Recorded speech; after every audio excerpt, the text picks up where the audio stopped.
2024 বলুন, আমাদের জন্য কথা বলার জন্য কেউ নেই, শুধু একজনই আছে, ওইটা হলো আমাদের মহারাজা প্রদ্যুৎ কিশোর দেববর্মন। এখানে আর এখানে আপনার প্রত্যেকের ঘরে স্মার্টফোন, এখন কাউকে কিছু বলতে হয় না, সবাই সবটা জিনিস জানে, বুঝে যে কি চলছে সমাজে, কি হচ্ছে। সকালে উঠে প্রত্যেকের ঘরে এখন স্মার্টফোন আছে, বুঝতে পারে। তো আমি আপনাদেরকে কয়েকটা ইম্পর্টেন্ট কথা বলবো। কথাটা হলো যে দেখেন 2023 সালে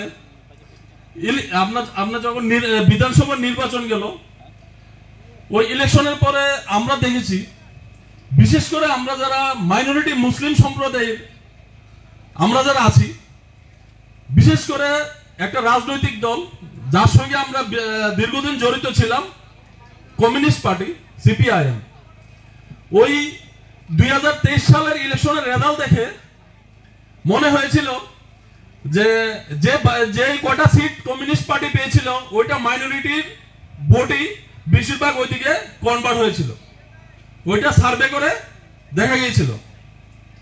তো আমি আপনাদেরকে আজকে কয়েকটা কথা বলবো। যে স্লোগান ছিল লড়াই লড়াই লড়াই চাই, লড়াই করে বাঁচতে চাই। এই লড়াই আর কতদিন করবেন? এই লড়াই আর কতদিন করবেন? লড়াইয়ের সময় তো শেষ। এখন বিশেষ করে আমরা যারা 10%, আমরা যারা এখানে ত্রিপুরা রাজ্যে সংখ্যালঘু মাইনরিটি মুসলিমরা আছি, আমাদের পিঠ আজ দেওয়ালে ঠেকে গেছে। আর আরেকটা স্লোগান শুনেছিলাম যে 25 বছরের কেন্দ্রীয় সরকারের বঞ্চনা, আপনারা নিশ্চয়ই শুনেছেন। তো আমরা যদি 25 বছর বঞ্চনাতেই থাকি, আমরা যদি লড়াইয়ের ময়দানে থাকি, তাহলে আমাদের উন্নয়ন কবে হবে বলুন? আমাদের উন্নয়ন হবে না, আমাদের উন্নয়ন করবে না। কারণ আমাদেরকে ভোট ব্যাংক হিসাবে এই ত্রিপুরা রাজ্যে না পুরো ভারতবর্ষে ইউজ করা যাচ্ছে, আপনারা দেখতে পাচ্ছেন। আজকে আমরা মাইনরিটি, আমরা যারা মুসলিম সম্প্রদায়ের আছে, আমাদের 1% রিজার্ভেশন নেই ত্রিপুরা রাজ্যে।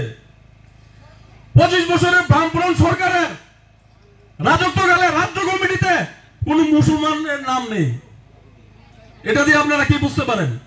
যেটা বুঝার সেটা আপনারা বুঝতে পারেন, বুঝানোর আর কিছু নেই, আপনাদেরকে বুঝানোর কিছু নেই, এটা এখান থেকে বুঝতে পারেন।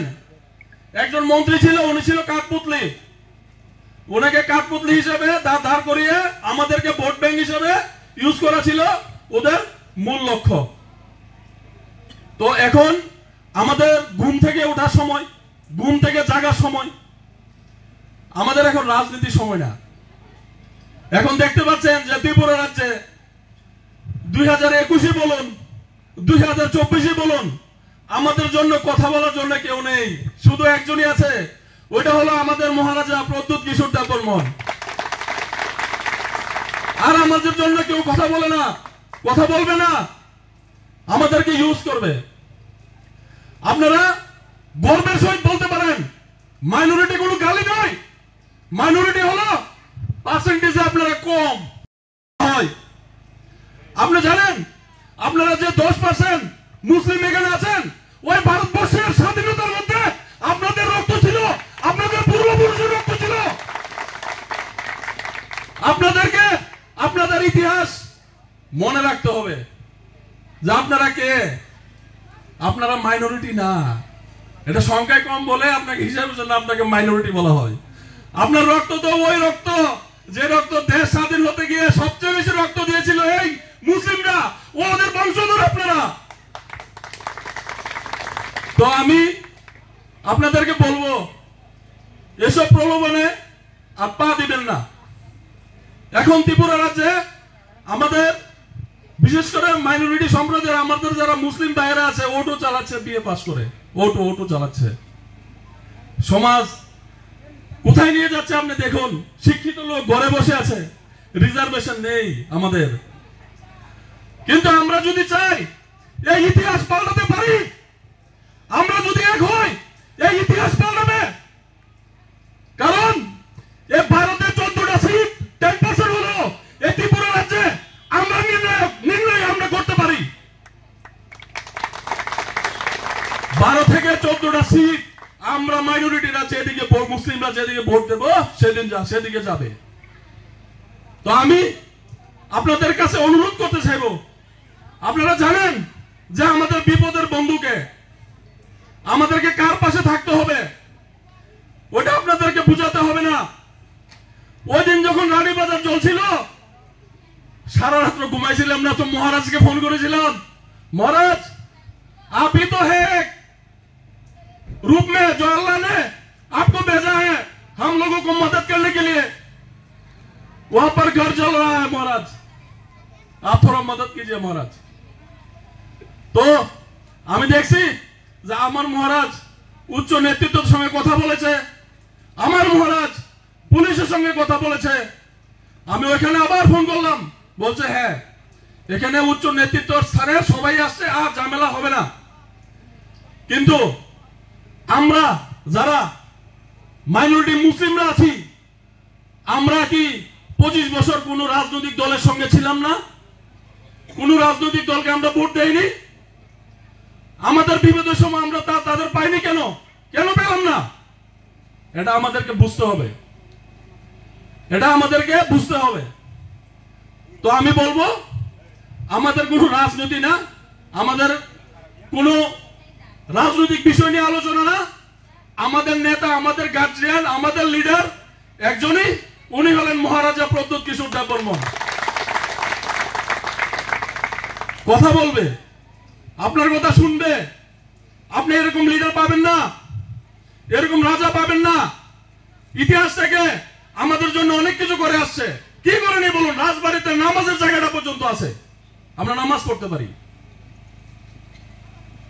তো আমি আপনাদেরকে বলতে চাইবো যে ওই দিকে আপনারা ফোকাস করুন, যেদিকে আমরা বিপদে পড়লে আমাদের পাশে কে থাকে ওইদিকে যান, রাজনীতির দিকে দিয়ে যাবেন না। আমরা রিজার্ভেশনও পাবো, আমরা অধিকারও পাবো, আমাদের সবকিছু আমাদের মহারাজাই আমাদের বন্দোবস্ত করে দেবে। আমাদের মহারাজা ত্রিপুরা রাজ্যে আমরা মাইনরিটি মুসলিমদের অবস্থা দেখছে বলেই আজকে মাইনরিটি সেল নিজের জন্মদিনের দিন উপহার দিয়েছে। আজকে ত্রিপুরা রাজ্যে আমাদের ব্যথা বুঝে বলেই এই মাইনরিটির জন্য দুটা কথা বলে। তো আমি আপনাদেরকে একটা কথাই বললাম যে আমাদের প্রত্যেকেরই স্মার্টফোন কি হচ্ছে ত্রিপুরা রাজ্যে না, শুধু পুরো ভারতবর্ষে কি হচ্ছে আপনারা সবাই দেখতে পাচ্ছেন। আমরা সকালে ঘুম থেকে উঠে দেখি যে আমার কোন ভাইয়ের বাড়িতে আজকে ভাঙচুর করছে, কাকে কলেজে ঢুকিয়ে স্লোগান দেওয়াচ্ছে। আমরা সকালে ঘুম থেকে উঠে ওইগুলো চিন্তা করি, আপনি কিভাবে সামনে যাবেন, কিভাবে আগাবেন, কি করবেন।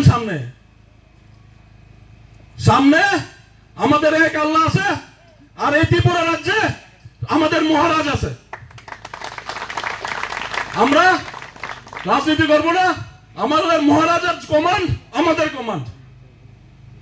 তো আমি আপনাদেরকে এখানে ধন্যবাদ জানাতে চাই যে আমরা যেই পূর্ব দিনে যে পার্টি করেছি, এখন আমরা সবাই মিলে আমাদের মহারাজার হাতকে শক্তিশালী করব। আমাদের বিশেষ করে মাইনরিটি সম্প্রদায়ের লোক আমরা অনেক পেছনে আছি, আমরা কিভাবে সামনে যাব আমরা ওইসব নিয়ে আমরা চিন্তা করব।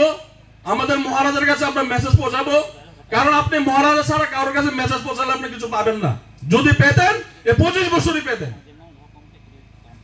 তো আমি আর কিছু আপনাদের কাছে আর বেশি কিছু বলবো না। আসসালামু আলাইকুম। মহারাজা লংলিপ, ত্রিপুরা মাতার লংলিপ। সবাইকে ধন্যবাদ জানিয়ে আমি আমার কথা এখানে শেষ করছি।